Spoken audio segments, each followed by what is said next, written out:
ఈ వర్షాకాలంలో అధిక వర్షాలు, వాతావరణంలో అధిక తేమ వలన కోళ్ళు అనేది అధిక ఒత్తిడికి గురవుతాయి. వర్షం వచ్చేటువంటి సూచనలు ఉన్నప్పుడు ఈ యొక్క కర్టన్స్ అనేది కింది కర్టన్స్ కంప్లీట్గా కిందికి క్లోజ్ చేసేసుకోవాలి.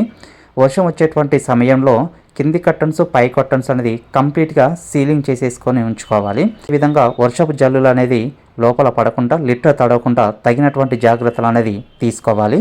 వర్షం వచ్చిన తర్వాత ఈ కర్టన్స్ అనేది కంప్లీట్గా ఓపెన్ చేసేసి షెడ్లో ఉన్నటువంటి అమ్మోనియా వాయువు బయటికి వెళ్ళే విధంగా చర్యలు చేపట్టాలి. మనం మార్నింగ్ నుంచి ఈవినింగ్ వరకు కంప్లీట్గా క్లోజ్ చేసి ఉండడం వల్ల అమ్మోనియా వాయువు అనేది ఎక్కువగా ప్రొడ్యూస్ అయిపోయి కాక్సిడియోసిస్ వ్యాధులు, అదేవిధంగా చిన్నపిల్లలు వచ్చేసి బ్రూడన్ న్యూమోనియా వంటి వ్యాధులు, అదేవిధంగా టాక్సిసిటీ సమస్యలు వచ్చేస్తుంటాయి. ఈ వర్షాలకు పొట్టు దున్నకుండా 1-2 రోజులు మనం అలాగే ఉంచినట్లయితే ఈ విధంగా పొట్టు అనేది గట్టిపడేసి దున్నడానికి వీలు లేకుండా ఉంటుంది. ఈ విధంగా గట్టిపడడం వల్ల కోళ్ళలో ఫీడ్ మోషను, అదేవిధంగా లూజ్ మోషను ఒత్తిడికి గురైపోయి మోర్టాలిటీ అనేది ఎక్కువగా రావడానికి అవకాశాలు ఉంటాయి.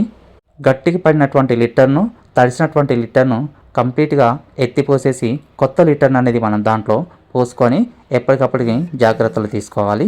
వర్షాకాలంలో బ్రూడింగ్ స్టేజ్లో ఉన్నటువంటి పిల్లలకు ఉదయం పూట ఎండ వచ్చేటువంటి సమయంలో సూర్యకిరణాలు అనేది డైరెక్ట్గా చిక్స్ మీద పడే విధంగా కర్టన్స్ అనేది మేనేజ్మెంట్ చేసుకున్నట్లయితే న్యాచురల్ డి విటమిన్ సప్లిమెంట్ అనేది చిక్స్ పైన పడడం వల్ల కుంటికోళ్ళు వచ్చేటువంటి అవకాశం తక్కువగా ఉంటుంది. ఈ ఉన్నటువంటి వాతావరణానికి చిక్ స్టేజ్లో ఈ వ్యామిగ్రోని 5 రోజులు 100 ml 1000 పిల్లల ప్రకారం ఇచ్చి, అదేవిధంగా ఫినిషర్ స్టేజ్లో వ్యామిగ్రోని 200 ml 1000 పిల్లల ప్రకారం ఇచ్చినట్లయితే బర్డ్ యొక్క గ్రోత్లో మంచి అభివృద్ధి అనేది జరుగుతుంది.